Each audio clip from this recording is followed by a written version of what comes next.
Hello everyone, welcome back to Jeeva recipes. இன்றைக்கி நம்ம கிச்சனில் ஒரு சூப்பரான ரெசிபி பார்க்க போகிறீங்க.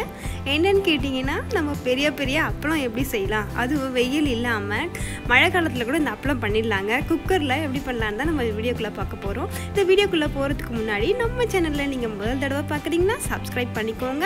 அப்படியே மறக்காமல் பெல் ஐக்கானையும் கிளிக் பண்ணிக்கோங்க. அப்போ தான் என்னோடய அடுத்தடுத்த அப்டேட்கள் வரும். ஃப்ரெண்ட்ஸ், வாங்க வீடியோக்குள்ளே போகலாம்.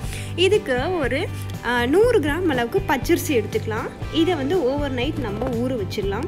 தண்ணி ஊற்றி ஃபுல்லாக முழுகிற அளவுக்கு தண்ணி ஊற்றி நீங்கள் ஒரு நாள் நைட் ஃபுல்லாக ஊற வச்சுருங்க. மறுநாள் காலையில் நல்லா ஊறி இருக்குது பாருங்கள். இதை வந்து நல்லா கழுவிட்டு ஒரு மிக்சர் ஜாரில் நம்ம போட்டுக்கலாம். இப்போ இந்த மிக்சர் ஜாரில் போட்டாச்சு. இதை நம்ம அரைச்சி வச்சுக்கலாம். நல்லா மழை அரைச்சிக்கோங்க. இதுவே நான் சீக்கிரமாக அரைஞ்சிடும். நல்லா ஓவர் நைட் ஊறி இருக்கிறதுனால நல்லா அரைஞ்சிருக்கு. இப்போது இதை ஒரு பாத்திரத்தில் நம்ம ஊற்றிக்கலாம். ஊற்றிட்டு நான் என்ன பண்ணியிருக்கேன்னா, ஒரு 4 பூண்டு எடுத்து நல்லா நசுக்கி அந்த சாறை மட்டும் இதில் விட்டுருக்கேன். அந்த பூண்டோட ஃப்ளேவருக்கு, அப்பளத்துக்கு ஃப்ளேவர் வரதுக்காக விட்டுருக்கேன். நீங்கள் போடுறதுனாலும் போடலாம், இல்லை வேறு எதுனா ஃப்ளேவர் ஆட் பண்ணாலும் ஆட் பண்ணிக்கலாம். இதெல்லாம் கொஞ்சோண்டு சீரகம்,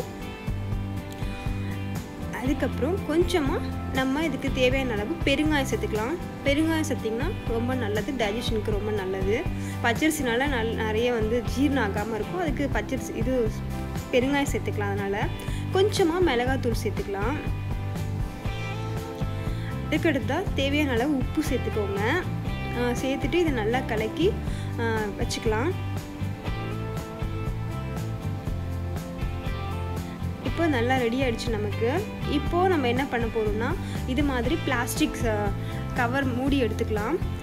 இப்போ நான் எடுத்து வச்சுருக்கேன். இது வந்து தயிர் டப்பாவோட மூடி. இதில் நான் எண்ணெய் தடவி லைட்டாக அந்த கொஞ்சமாக அந்த மாவை ஊற்றிருக்கு. இந்த மாவு பார்த்திங்கன்னா ரொம்ப கட்டியாக இருக்கக்கூடாது, ரொம்ப தனியாக இருக்கக்கூடாது. இது மாதிரி தோசை மாவு பதத்துக்கு இருக்கணும். ஊற்றி இது மாதிரி எடுத்து தனியாக மொத்தமாக எடுத்து வச்சுக்கோங்க. இது மாதிரி நான் நிறைய ஊற்றி எடுத்து வச்சுக்க போகிறேன். சைட் பை சைடாக இட்லி குண்டானில் தண்ணி ஊற்றி சூடு பண்ணிக்கோங்க. இல்லை நம்ம கடாயில் கூட நீங்கள் சூடு பண்ணிக்கலாம். நான் இட்லி குண்டானில் தான் நான் பண்ண போகிறேன் ஃப்ரெண்ட்ஸ். இது மாதிரி நான் எல்லாத்துலேயும் நான் ஊற்றி எடுத்து வச்சுக்கிறேன். இப்போது எனக்கு தண்ணி சூடாகிடுச்சு. இந்த இட்லி குண்டானில் நான் ஒன்று ஒன்றா மொத்தத்தையும் அடுக்க போகிறேன்.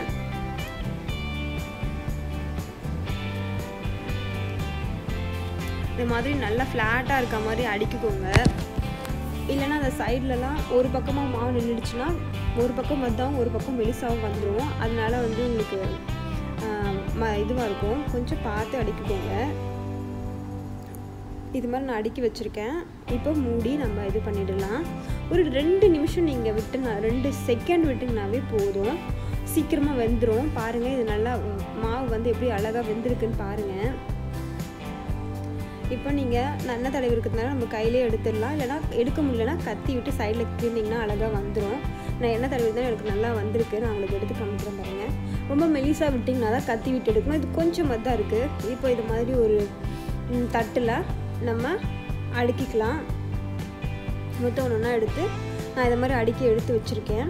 இதை நீங்கள் ஃபேன் காற்று கீழே வச்சாலே போதும். நீங்கள் வெயில் எடுத்து காய வைக்கணும்னு அவசியமே கிடையாது. நான் இதை மாதிரி ஒரு பிளாஸ்டிக் ஷீட் போட்டு கொஞ்சம் தட்டுலையும் வச்சு காய வச்சுருக்கேன். நான் ஒரு 100 கிராம் இதுக்கு பார்த்திங்கன்னா எனக்கு ஒரு 20 அப்பளம் வந்திருக்கு. பெருசு தான் இது. இப்போ இது நல்லா இது காஞ்சிருச்சு. ஒரே நாள்லேயே காஞ்சிருங்க. இது மாதிரி கண்ணாடி மாதிரி இருக்கும். காஞ்ச பிறகு இதெல்லாம் வடிக்கும், அதெல்லாம் எதுவுமே பார்க்கவே தேவையில்லை.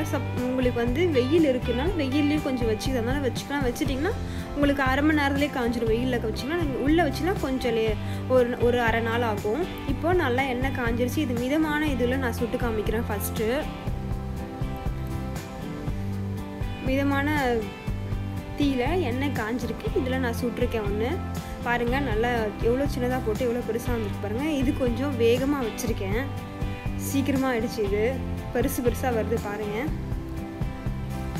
அப்போலாம் எவ்வளோ பெருசு இருக்குது பாருங்கள். இதுக்கு அடுத்ததாக பார்த்திங்கன்னா கொஞ்சம் மீடியமில் இது நான் உங்களுக்கு வறுத்து காமிக்கிறேன். இப்போது நம்ம அப்பளம்லாம் நமக்கு ரெடி ஆகிடுச்சு. சூப்பராக இருக்குது ஃப்ரெண்ட்ஸ். நீங்களும் இதை வீட்டில் ட்ரை பண்ணி பாருங்கள். ரொம்ப ஈஸியாக பண்ணிடலாம். எந்த பிரச்சனையுமே கிடையாது. வெயிலில் இருக்கணும் கிடையாது. ஃப்ரெண்ட்ஸ், என்னோடய வீடியோ லைக் பண்ணுங்கள், ஷேர் பண்ணுங்கள். நான்